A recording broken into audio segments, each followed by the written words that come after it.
Dear student, जैसे मैं ये समझूं कि कल मैंने आपको जो समझाया था आपको पूरी तरीके से समझ में आया होगा। हालांकि पार्ट मैंने छोटा सा लिया था, लेकिन छोटे छोटे पार्ट में रोज आपको समझाऊंगा। और जो भी आपको प्रॉब्लम है आप आकर के आप मुझे डायरेक्ट कांटेक्ट कर सकते हैं। आज जो है आपका जो 2 टॉपिक मैं ले रहा हूं, उसमें से एक टॉपिक है classification of material on the basis of charges. ध्यान रखिएगा, classification of material on the basis of charges, जिसमें आपका conductor, insulator, semiconductor and super semiconductor, आपको मटेरियल के बारे में थोड़ा मैं जानकारी दूंगा। उसके बाद है प्रॉपर्टीज ऑफ चार्जेस, जो आपकी सीबीएसई की बुक में दिया हुआ है, जिसमें एडिटिव प्रॉपर्टीज है, क्वांटाइजेशन है, कंजर्वेशन है। ये सारी बातें मैं आपको समझाऊंगा आज के टॉपिक में। Dear students, now we start the classification of material on the basis of charges. Classification of material on the basis of charges. First is conductor. तो जैसे आपको दिया हुआ है, conductors are made of material that electricity can flow through easily. These materials are made up of atoms whose electrons can move away freely. यहाँ पर examples दिया गया है, लेकिन इसके बारे में कुछ और मैं आपको समझा रहा हूँ। ध्यान दीजिएगा कि कंडक्टर्स जो होते हैं, जो भी मटेरियल आप पढ़ चुके हैं ऑलरेडी इसके बारे में भी, कि कंडक्टर्स हैव फ्री इलेक्ट्रॉन। सभी मटेरियल में जो नेट चार्जेस होते हैं वो 0 होते हैं, लेकिन कंडक्टर वही मटेरियल होते हैं जिसमें कि फ्री इलेक्ट्रॉन पाए जाते हैं। अब यहाँ पर समझना है कि फ्री इलेक्ट्रॉन पाए जाते हैं और मटेरियल में डिफरेंस क्या होता है जिसके वजह से ये कंडक्टर बन जाते हैं। तो जनरली आपने देखा होगा कि जो मिनिमम टेम्परेचर होता है वो होता है आपका 0 डिग्री केल्विन और -273 डिग्री सेल्सियस। लेकिन आपका रूम टेम्परेचर जनरली, जैसे मान लीजिए हम कितना ले लेते हैं 25 डिग्री सेल्सियस, तो टोटल टेम्परेचर कितना हो जाता है हमारे रूम का? 25 + 273 मीन्स 298 डिग्री केल्विन, अप्रॉक्सीमेट लगभग 300। तो आपका मटेरियल 300 टेम्परेचर पर जो फ्री इलेक्ट्रॉन्स होते हैं वो उस मटेरियल में फ्री हो जाते हैं। उनका कंडक्टिविटी का मेन रीजन क्या होता है कि टेम्परेचर के वजह से ये जो इनका न्यूक्लियस के साथ जो बॉन्डिंग होता है वो ब्रेकअप हो जाता है और ये इलेक्ट्रॉन फ्री हो जाते हैं, जिसके वजह से ये मटेरियल चार्जिंग ये मटेरियल कंडक्टर हो जाता है। फ्री इलेक्ट्रॉन हो जाएंगे तो मटेरियल जो होगा चार्ज हो जाएगा, मटेरियल कंडक्टर कहलाने लगेगा। तो यहाँ पर आप कह सकते हैं कि due to the high temperature electron move from the material, that material is known as the conductor. Now insulators are material opposite to of conductor. The atoms are not easily freed and are stable, preventing or blocking the flow of electricity. जैसा आपको examples दिए हुए हैं, लेकिन इसके बारे में भी आपको थोड़ा सा मैं बताऊंगा कि इंसुलेटर, जैसे आपको रबर या प्लास्टिक या वुड के बारे में दिया हुआ है, यहाँ पर ये इंसुलेटर क्यों होते हैं, इसमें एक मेन चीज़ आती है, आप ध्यान देंगे, डाई इलेक्ट्रिक स्ट्रेंथ। जिस मटेरियल का जितना ज़्यादा डाई इलेक्ट्रिक स्ट्रेंथ अधिक होगा उतना ही अच्छा वो इंसुलेटर होगा। इसका मतलब क्या है कि उसमें जो फ्री इलेक्ट्रॉनों की संख्या है वो आपको नील के बराबर होगी, जिसके कारण ये इंसुलेटर बन जाते हैं। Now semiconductor. तो व्हाट इज द सेमीकंडक्टर?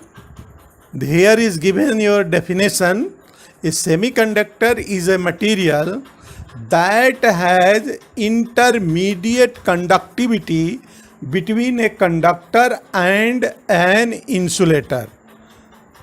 क्या दिया है इन्होंने कि intermediate conductivity between a conductor and insulator. जैसे आपको एग्जाम्पल दिया हुआ है, सिलिकॉन है, जर्मेनियम है और भी है, are the examples of semiconductor. The magic word semiconductor is compose of two word, semi and conductor. Semi means not completely, while conductor and means conductor means something which can conduct electricity. इसके बारे में भी थोड़ा सा मैं आपको बताऊंगा कि this material used in electronics. अब इसमें मेनली क्या होता है सेमीकंडक्टर में कि यह मटेरियल जो होते हैं जिसको लो टेम्परेचर पर material insulator at low temperature, but it become conductor at high temperature, इसलिए इनको हम सेमीकंडक्टर कहते हैं। Now super conductor. तो डेफिनेशन ऑफ सुपर कंडक्टर या definition of super conductivity. Super conductivity is a phenomenon occurring in a certain material generally at very low temperature, characterized by exactly zero electrical resistance and execution of interior magnetic field। ध्यान दीजिएगा, यहाँ पर electrical resistance zero होता है। और दूसरी बात इसमें मेन समझने की बात है कि in simple word, for the some material the resistivity vanish at the some low temperature, they become super conducting. Such material are called a super conductor. इसमें थोड़ा सा मैं और समझाऊंगा मैं कि जैसे एक एग्जाम्पल समझिए, जो आपका मरकरी है at very low temperature means about 4.2 degree Kelvin से नीचे यह जो मटेरियल है वो सुपर कंडक्टर का काम करता है। सुपर कंडक्टर का काम करता है, इसका मतलब क्या है कि इसका रेजिस्टेंस जीरो हो जाता है। रेजिस्टेंस जीरो होने का क्या मतलब है कि इसमें जो एटम्स का कोलाइजन है दैट विल बी जीरो। जो आपका रेजिस्टेंस इलेक्ट्रॉन्स जो मूव करते हैं, जब हम उसको किसी तरीके से चार्ज देते हैं तो वो मूव करते हैं, जिसके वजह से इलेक्ट्रिसिटी कंडक्ट होती है। तो जो मूव करते हैं उसमें इलेक्ट्रॉन्स रेजिस्टेंस जो होते हैं वो मूव करने वाले इलेक्ट्रॉन्स का कोलाइजन होता ही नहीं है, जिसके वजह से फ्री इलेक्ट्रिसिटी कंडक्ट होती है। लेकिन यहाँ ध्यान रखना है कि अभी इसकी खोज चल रही है, यह मटेरियल अभी आपको मिला नहीं है, इसकी खोज चल रही है।